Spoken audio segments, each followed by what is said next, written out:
Alright, hello again, it's me.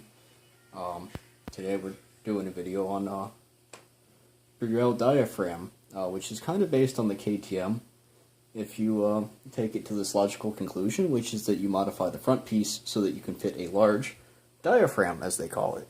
So anyway, a short bit of history before I get to the mask itself is the Burrell Diaphragm, and the two masks preceding it, both of which were basically KTMs. One was a direct copy of the KTM that MSA manufactured, which I already did a video on, and I have a bunch of these, so you'll probably see more videos, but this is the first first Burrell, which is a KTM, again.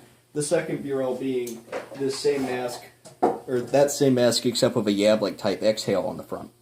That one did not have stock in it. This third one also does not have stock in it. And it returns to a flapper valve.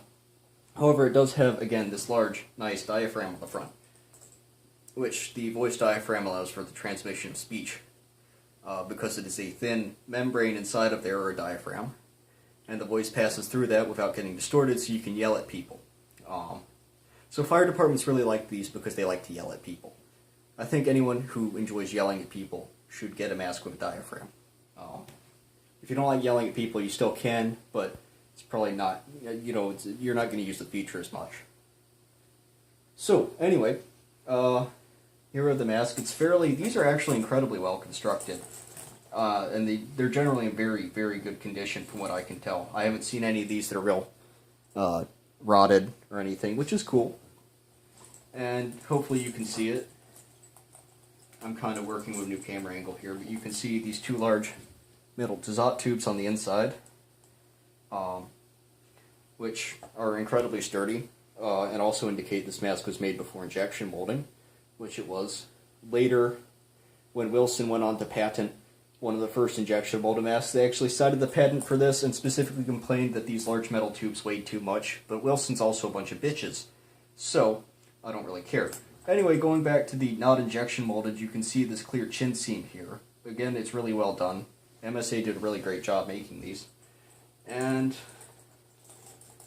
other than that, there's not a lot to say. It's a standard MSA 6-point head harness until they got to the all vision, which they switched to 5, which is stupid. It's easier to line up 6. If you get the 5-point, they kind of slough off to one side or the other. But 6, they stay right where they need to go, which is good. Everything works better when it's 6-point, honest God. If you're like 5-point, you're wrong. Except if you have a large knife, and I don't, in which case I might say that you're right, but later I'm probably going to make an angsty Tumblr post about it.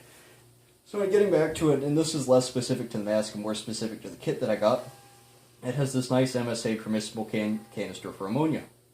Permissible canister is idiot for filter. And this one was actually produced in sometime in the 50s. So this is a fairly long-lived canister design. As you can see, it's straight shank, meaning that you would attach these two together and then put a hose clamp on it, which is, again, pretty good, pretty universal. A lot of companies use those until later they introduce conversion kits for these things. And the only other real thing I want to say about the canister is that it's for ammonia. That's what the screen color is. And if you start collecting industrials, which I don't recommend that you do, you'll see a lot of ammonia masks, and that's because they're being used for refrigerant. Well, I already explained this earlier, but ammonia was an early refrigerant, and it worked really well, and it kind of killed people. So we stopped using it, and then we started killing the ozone, and now they want to go back to killing people, which, whatever. I really don't give a shit. I'm not an industrial hygienist. I just work here.